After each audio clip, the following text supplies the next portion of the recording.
We've been to Andromeda's Edge and now we're going a little bit further. The first expansion, Genesis, is on the horizon.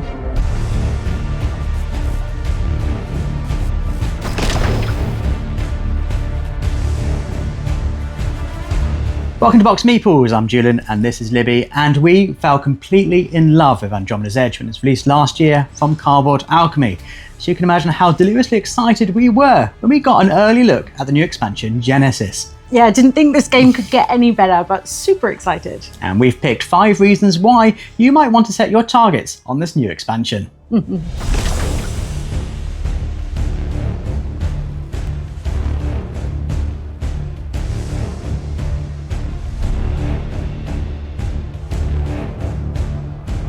In most board game expansions, you expect to see loads of extra cards, and that's no different when it comes to Genesis.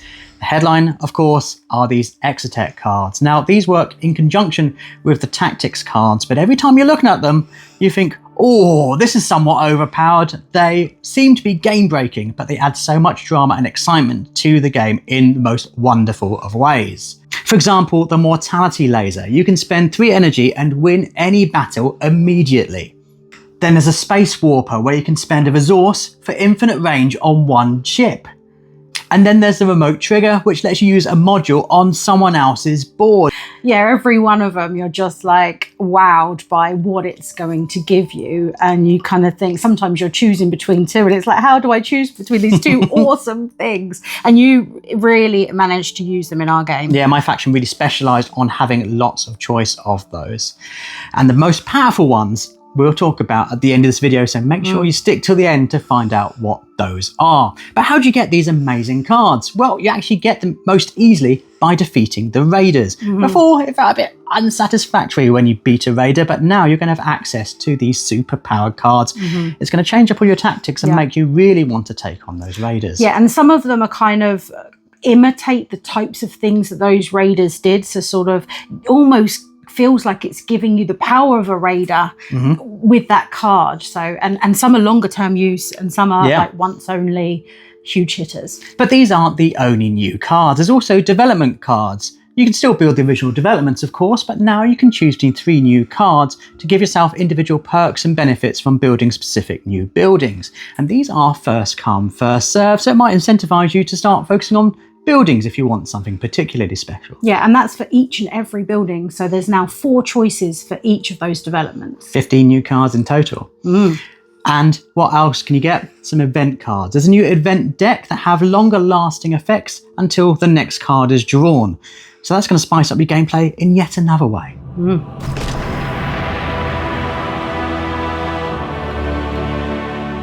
Of course, it's not all about cards. There's new spaces on the board as well. One of those being the Innovation Hub, which kind of replaces the shipyard. And this is going to be another space where you can pick up those killer Exotech cards. Of course, you're going to be able to do different repair actions and stuff there, but I mean, the Exotech cards are where it's at. So that's where I would be going there for mostly, whenever possible. But that's not all. There are also, you would have seen the kind of like half spaces down the side of the board in your Andromeda's Edge base games. And now we are filling those spaces up. So these half spaces are called shrines, and they would usually be at the edges of the board, but you can actually combine 2 together and make an entire space if you choose to do so. In our game, we just stuck them at the sides, and you can launch your ship into that space. You're going to need to pay some resources to kind of damage it. And in the game, you're going to have another leader.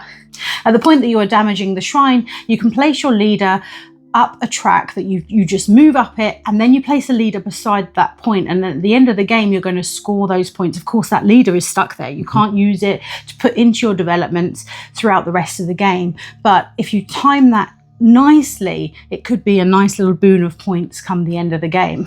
The other bonus of damaging the shrines is that it's going to give a nice little blast out to everyone else in the vicinity. So if you have some rivals nearby, you can really mix things up by blasting those shrines at the right time, because once that shrine is damaged and turns over, it's then going to start adding extra points to the sites surrounding it. And that's not the only item that does that. We also have these corrupted stars. So the stars are very similar to the shrines. When you launch there, you're removing the damage from it and you're spending energy to help you move up some tracks. So that's really helpful.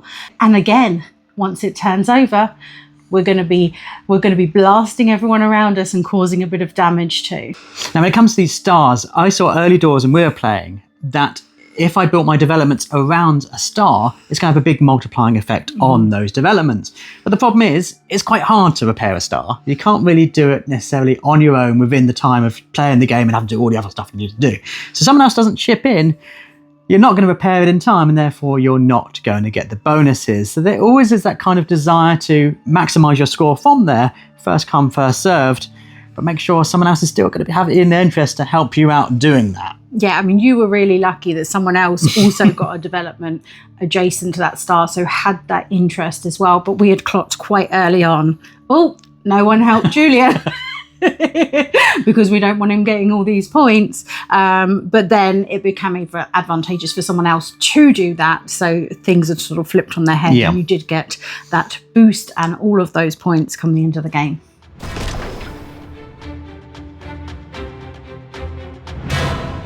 Go on, admit it. Whenever you see someone playing Andromeda's Edge, you are always fixated on those raiders. If you've got the deluxe version, those fantastic minis really do draw the eye, so it's no surprise there's some new raiders in Genesis. And these are particularly spicy raiders that all behave in slightly quirky, weird ways. The weirdest one, of course, is the Cosmic Frog.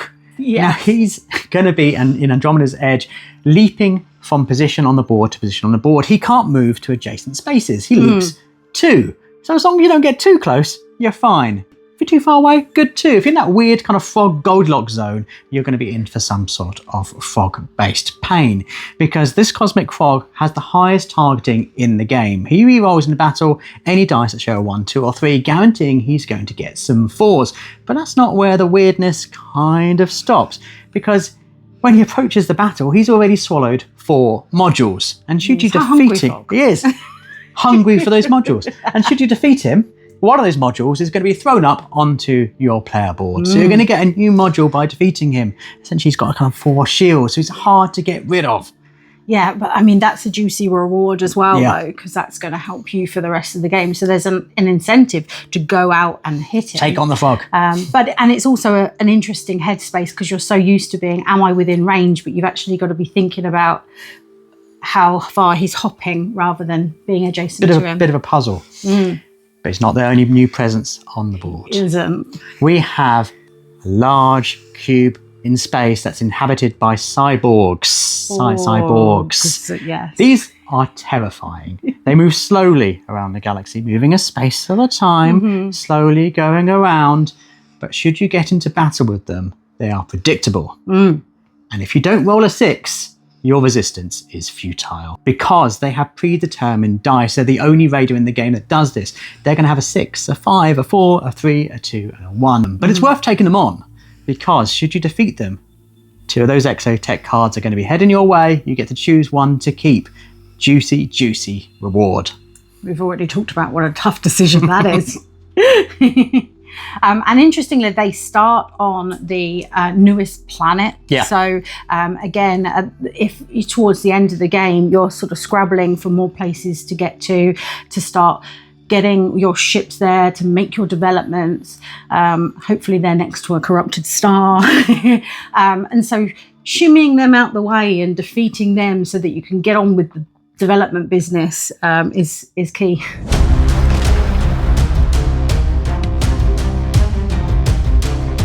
Of course, along with new raiders, we're going to see new factions to play with as well. They're all going to have new abilities. You've got new specialist ships, everything that we would expect from a faction. Some of these abilities are slightly fine-tuning at the moment. So there was a few bits in our prototype copy that we were playing, but we played with 3 of the new factions to sort of see how spicy they get. And I mean, they're pretty good. You played with the precog hybrids, which were really interesting, because you could tell what was happening on that event I could read deck. the future. Yes. And it's great because being able to know what that is doesn't just know you're going to know which part of the track's going to score, but you also know what raiders are going to be coming up, so you can prepare accordingly. And your faction starts you off with a nice amount of tactic cards, of which you have the ability to sort of start, if you get low in your hand, you can start trading some of those out for those amazing exotech cards. And you also had the vision ship, which gave you an auto roll of 6. So super great against the QB Borgs. Yeah, taking them on, I knew I was going to get 1/6. If I then had some sort of tactics cards that guarantee another 6, ooh. Yeah. Not so much resistance then. No, and then you're going to get more exotech cards in your hand. Keep that spice flowing. One of the other ones that I played was the Wood Whisperers. So this is a game that's coming up in the future from Cardboard Alchemy, and sort of taking that idea. So, I mean, it looks lovely and naturey. But the idea of my faction was really being able to use damage and cycle it back out into resources. So I could exchange that damage for credits or for energy. I was never short of stuff. I mean, that was really good. Whenever my ships are going to the shipyard, I'm getting to place another damage on my faction board, which obviously then I can exchange again. So that cycle of resources was really coming through for me, which was fantastic. In fact, I won the game, so it was obviously great. Good faction. Yes, yeah. I also had the ability that when we were going off to different planets, I could look at all of the moons, take the one that I want, put the rest back in whatever order I want. So I'm always getting the spiciest moon out there, the one with the most options, you know, or double items whenever I get there first. I'm getting the best of the bunch there. And also my Unfettered Owl ship, starting with a range of 3. Yeah, so I mean, I was all over the board. I didn't feel like I had that problem that you can sometimes have, and thinking, oh gosh, like I don't want to go there. I can't reach that. There's a raider there. I didn't feel like that puzzle was really affecting me too much in this game, because I was just like, yep, I'll go here and here and here. I was all over the board. Yeah, definitely escaping the frog. But yeah, I felt like that felt really powerful, actually, for one of the sort of base level ships to have that amount of range. Really give me some opportunities on the board. And finally, there's the Martian Terraformers. They have a MAV ship which is going to launch bay and not to the scrapyard, which is actually kind of helpful. They also have an ability where when they're getting discovery tiles, they can actually take 2 of them. Nice. Yes, it's a nice little boost there. But sort of, I suppose the main part of their faction is that they're building out these sort of habs on the planet. So sort of big greenhouses, I think, essentially. And when they have built those habs out, it actually makes it cheaper to build the developments. But interestingly, not just cheaper for them, cheaper for all sorts of people around the table. So I did actually sort of try and swoop in there and get a cheaper development from our Martian terraforming player, and they were not too happy about that. When we played at 4 players, obviously someone wasn't using a new faction, and they all melded together so perfectly, it didn't feel like anyone was out of place. No, it wasn't unbalanced in any way. And that was certainly the case with the Raiders as well. They always feel like they should have been there all along. Exactly, yeah.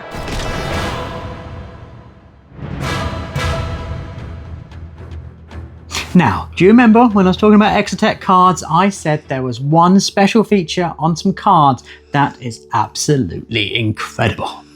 There's also one special feature in Dwellings of Eldervale that hasn't yet featured in Andromeda's Edge. Of course, those of you who watch our channel regularly know that we have loved Dwellings of Eldervale for ages, and we believe Andromeda's Edge is the better game of the 2. But there was just one thing missing. Little thing missing.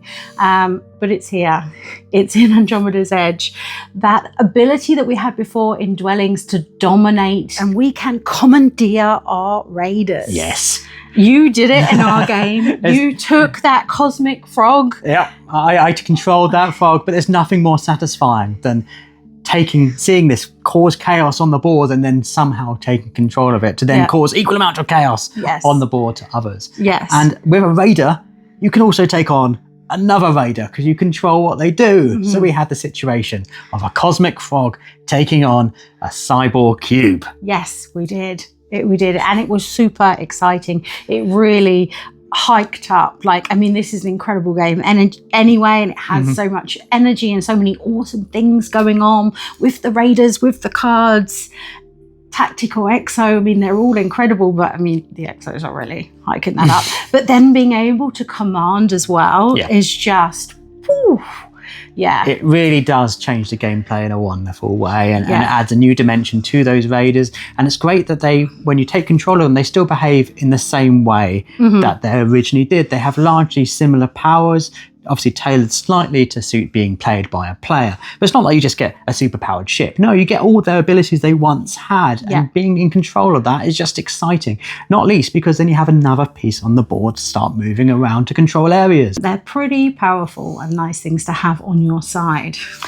So we thought Andromeda's Edge was a great game before. We thought, how can this possibly get better? They've somehow achieved that with Genesis. And if you love Andromeda's Edge, you owe it to yourself to get Genesis and add it into your game. It does add all these kind of spicy, exciting things, but it doesn't really add too much extra complexity because obviously they're not going to be featured as prominently in every single game. And it just adds so much more excitement. It really, really does. And interestingly, you can choose different bits to add in or not. So if you don't want to play with the corrupted stars, you don't need to. Don't put them in. You don't have to do that. Don't need a fog in there if you're not ready for the fog. No one's going to choose not to use the exit cards. But if you did... Yeah, once they're in, you'd miss those when they're gone. In fact, I missed them already because we borrowed the prototype. We no longer have it. And suddenly when we're playing again now, I was like, oh. Yeah, I can't imagine not playing with all of that good stuff ever. It will just be like the base game for us. It's just all in, go for it, extra spice, and really enjoy that galaxy. Yeah, it does feel like the game is already now at its fullest. I can't wait to see if there's more in the future, but right now, just get this. If you like Andromeda's Edge, just get it. Just get it. Obviously, if you're new to us, I'm Julian, this is Libby, and we are BoxedMeeples. We post a video on YouTube at least twice a week. So if that's your kind of thing, make sure you are subscribed to our channel for fun board game content. Yep, and we'd love to know, do you enjoy Andromeda's Edge? Are you excited about Genesis? What bit of the expansion is most piqued your interest? Do let us know in the comments. We'd love to hear from you. As always, thanks so much for watching. Bye.